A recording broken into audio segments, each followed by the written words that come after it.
ನಮಸ್ಕಾರ.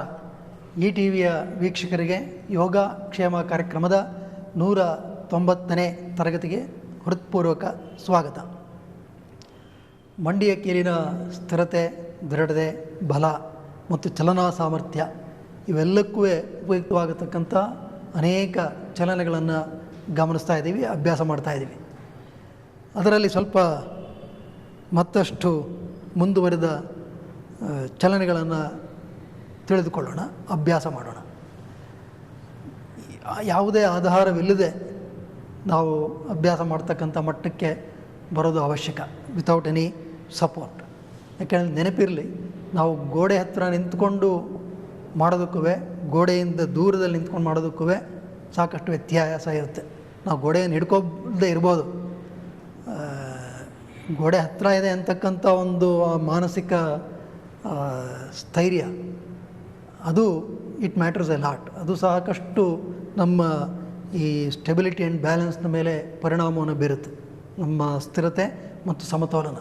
ಒಂಥರ ಒಂದು ಎತ್ತರದ ಸೇತುವೆ ಇದ್ದು ಅಲ್ಲಿ ಪಕ್ಕ ರೈಲಿಂಗ್ಸ್ ಇದ್ದರೆ ಧೈರ್ಯವಾಗಿ ನಡಿತೀವಿ. ನಾವು ರೈಲಿಂಗ್ಸ್ ಹಿಡ್ಕೊಳ್ದೇ ಇರ್ಬೋದು, ಆ ರೈಲಿಂಗ್ಸ್ ಇಲ್ಲ ಅಂತ ಹೇಳಿದ್ರೆ ಭಯ ಉಂಟಾಗುತ್ತೆ. ಇಲ್ಲೂ ಹಾಗೇ, ನಾವು ಗೋಡೆ ಹತ್ತಿರ ಇದ್ದರೆ ಗೋಡೆ ಹಿಡ್ಕೊಳ್ದೇ ಇದ್ರೂ ಏನೋ ಒಂದು ಮಾನಸಿಕ ಧೈರ್ಯ ಇರುತ್ತೆ, ಹತ್ತಿರ ಗೋಡೆ ಇದೆ ಅಂತ. ಹಾಗಾಗಿ ಯಾವುದೇ ಆಧಾರ ಇಲ್ಲದೆ ನಾವು ಮಾಡ್ತಕ್ಕಂಥದ್ದನ್ನು ಕ್ರಮೇಣ ಅಭ್ಯಾಸ ಮಾಡ್ಬೋದು, ಏಕಾಏಕಿ ಅಲ್ಲ, ಅದಕ್ಕೆ ಸ್ವಲ್ಪ ತರಬೇತಿ ಅಗತ್ಯ. ಹಾಗೆ ಇವುಗಳನ್ನೆಲ್ಲ ನಾವು ಈ ಚಲನೆ ಮುಂದಕ್ಕೆ ತಗೊಳ್ಳೋದು, ಇದನ್ನು ಅಭ್ಯಾಸ ಮಾಡ್ಬೋದು. 5 second, then move this 45 degrees diagonal, then move to the side, then move back at 45 degrees, then move straight back, but try to hold the trunk upright, then move to the side, then come back. ಇದು 6 ಚಲನೆ. ಸ್ವಲ್ಪ ಬೇಗ ಮಾಡಿ ತೋರಿಸ್ತಾ ಇದ್ದೀನಿ, ಆದರೆ 5 second ಅಭ್ಯಾಸ ಮಾಡ್ತಕ್ಕಂಥದ್ದು ಉತ್ತಮ. ಹೀಗೆ come back. So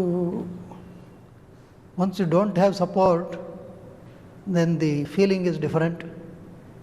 Your inner balancing and stability mechanisms become more active. ಯಾಕೆಂದರೆ ಏನು ಆಧಾರ ಇಲ್ಲ, ಬೀಳ್ತೀವೇನೋ ಅಂತಕ್ಕಂಥ ಒಂದು ಭಾವನೆ ಇರುತ್ತೆ. ಹಾಗಾಗಿ ಅವು ಇನ್ನೂ ಹೆಚ್ಚು ತೀಕ್ಷ್ಣವಾದಂಥ ರೀತಿಯಲ್ಲಿ ಜಾಗೃತ ಆಗುತ್ತೆ.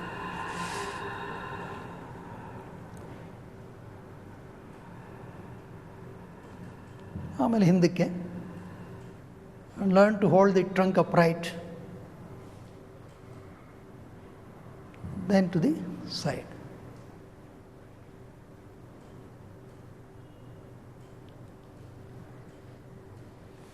ಇದು ಈ ಒಂದು 6 ಚಲನೆ ನಮಗೆ ಸರಿಯಾಗಿ ಬಂತು ಅಂತ ಹೇಳಿದ್ರೆ, we can combine these things in a sequence. ಇದೇ ಚಲನೆಗಳನ್ನು ಒಮ್ಮೆಲೇ ಮಾಡ್ಬೋದು. ಒಂದಾದ ನಂತರ ಒಂದು ಮಾಡೋ ಬದಲು ಇದೊಂಥರ discrete, you can make it continuous. ಅದನ್ನು ಗಮನಿಸಿ. ಮೊದಲು ಬಲಗಾಲ ಮುಂದಕ್ಕೆ ಚಾಚಿ ಎಡಗಾಲನ್ನು ಮಡಚಿ, ನಂತರ ನೋಡಿ ಬಲಗಾಲನ್ನು ಹೀಗೆ ಸುತ್ತಿಸಿ ಹಿಂದಕ್ಕೆ ತಗೊಳ್ಳಿ. Bring it here, keep the left leg steady and stable, then again swing back, then come back. ಇದು ಮಂಡಿಯ ಕೀಲಿಗೆ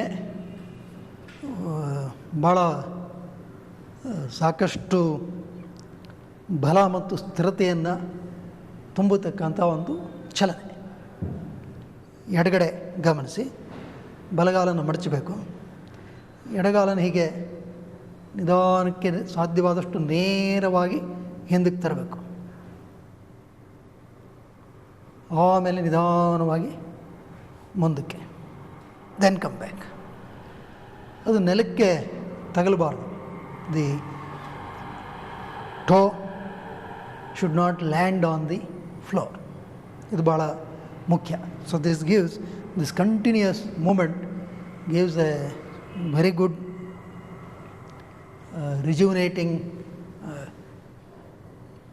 movement for the complete knee musculature. ಮತ್ತೊಮ್ಮೆ ಗಮನಿಸಿ, ಬಲಗಾಲು ಮುಂದಕ್ಕೆ, ಎಡಗಾಲನ್ನು ಮಡಚಿ, ಹೋಲ್ಡ್ ದಿಸ್ ಸ್ಟೇಬಲ್, ಇದೇ ಮೇಲಕ್ಕೆ ನಿಧಾನವಾಗಿ ಹಿಂದಕ್ಕೆ ತೋಳಿ. ಪಾದದ ಕೀಲು, ಮಂಡಿಯ ಕೀಲು ಎರಡಕ್ಕೂ ಇದು ಭಾಳ ಒಳ್ಳೆಯದು. ಆಮೇಲೆ ನಿಧಾನವಾಗಿ ಮುಂದಕ್ಕೆ ತೋಳಿ, ಕಾಲು ಮತ್ತೆ ಹಿಂದಕ್ಕೆ. ಹಾಗೆ ಎಡಗಾಲನ್ನು ಮುಂದಕ್ಕೆ ಚಾಚಿ, ಬಲಗಾಲನ್ನು ಮಡಚಿ, ಎದೆ ಮಧ್ಯಭಾಗ ಮೇಲಕ್ಕೆ, ಎಡಗಾಲನ್ನು ನಿಧಾನವಾಗಿ ನೇರವಾಗಿ ಹೀಗೆ ಸುತ್ತಲೂ ಚಲಿಸಬೇಕು. ಬಲಗಾಲು ಸ್ಥಿರವಾಗಿರಲಿ, ಬಲಮಂಡಿ ಮತ್ತು ಎಡಗಾಲನ್ನು ಹೀಗೆ ಮುಂದಕ್ಕೆ ತೆಗೆದುಕೊಳ್ಳಿ. ಮತ್ತು ತಾಡಾಸನ. ಈ ಒಂದು ಚಲನೆ, instead of doing it discretely, ಹೀಗೊಮ್ಮೆ ಹೀಗೊಮ್ಮೆ ಎಲ್ಲ ಮೊದಲಿಗೆ ಅಭ್ಯಾಸ ಮಾಡಬೇಕು.